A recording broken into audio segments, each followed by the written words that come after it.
Hi, it's me again with Corel Draw Tips and Tricks.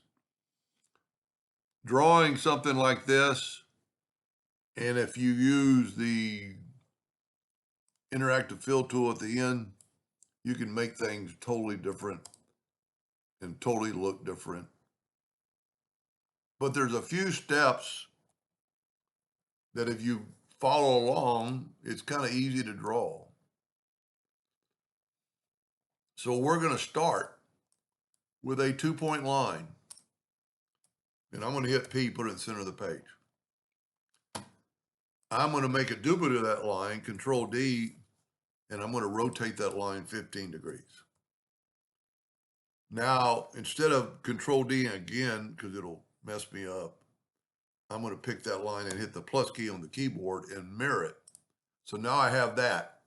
What that's doing is giving me a center point and a stopping point for making my petals for my flower.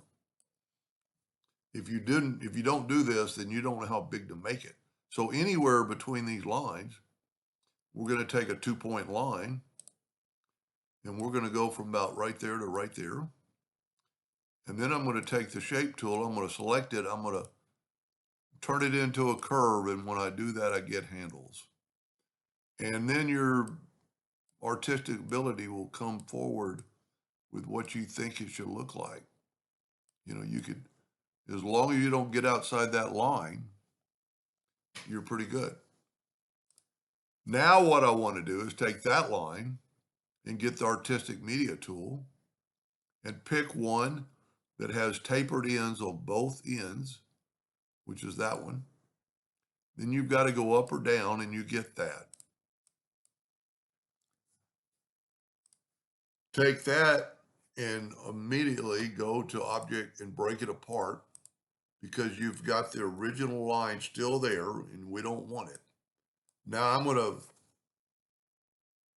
left click, no fill, right click outline in black. I'm going to Control D and duplicate.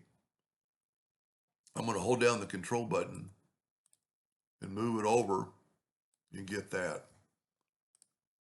And then I'm going to kind of look and I'm pretty much dead on. I could actually be a little bit more over because I'm actually over the lines a little bit because when I made it thicker.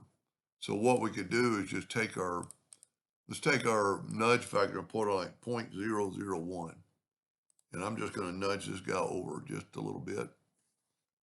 I don't know how many clicks, I should have kept track, but that looks pretty good.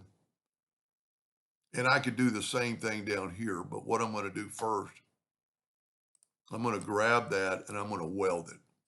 Now I've got one piece, as you can see. I don't like that top, but we can fix that just by deleting those two nodes, deleting that node, and actually take these nodes and turn them into a line, and then we can just add another. So I have all the nodes, add a node, and then just bring it up to a point. Now these are a little bit off, but it doesn't really matter.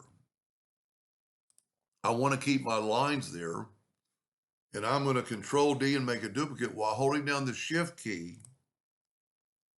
I'm going to bring that in. Then I'm going to Control D again and Control D again, and you can make as many as you want. Then take all this and hit B like in boy, and it put it to the bottom. That's all we need. We are working in the center of the page. I'm going to take my Alt key, slice through there, and I'm going to go Control G to group it together because that way all my lines are grouped. But I want them there for just a second. Now I'm going to group this together, Control G, alternate C. Well, never mind. I don't know if I made a copy of it yet. Yep. So I've got it grouped. Control D, alternate C to have it rotate from the center. And we're going to rotate it 30 degrees. See, that way you'll know by your lines how big to make it. If you don't use these lines, and see now that they're grouped, I can delete them. We can take all these and they're probably overhanging a little bit so we can weld them. And then let's go ahead and make it that purple. I didn't have it selected. Make all those purple, take away the outline, group it together, Control G.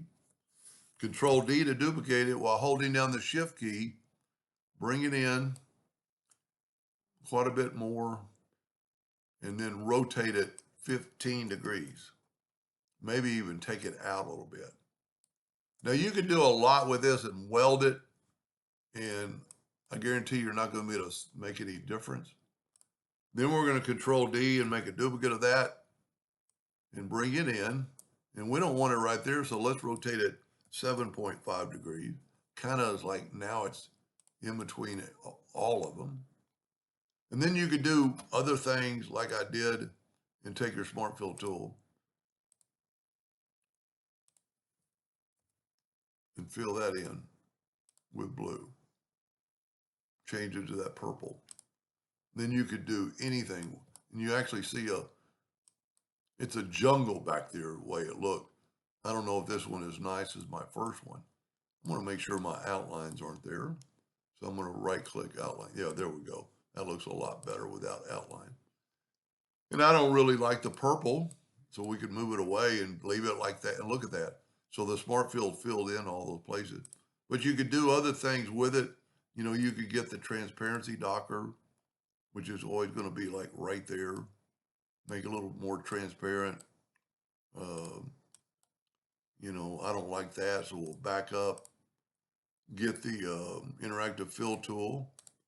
Go from the center with a and move this. That doesn't look like it's in the center. And you could make it darker. You know, if you were using you know, it makes it I do that all the time in Corel.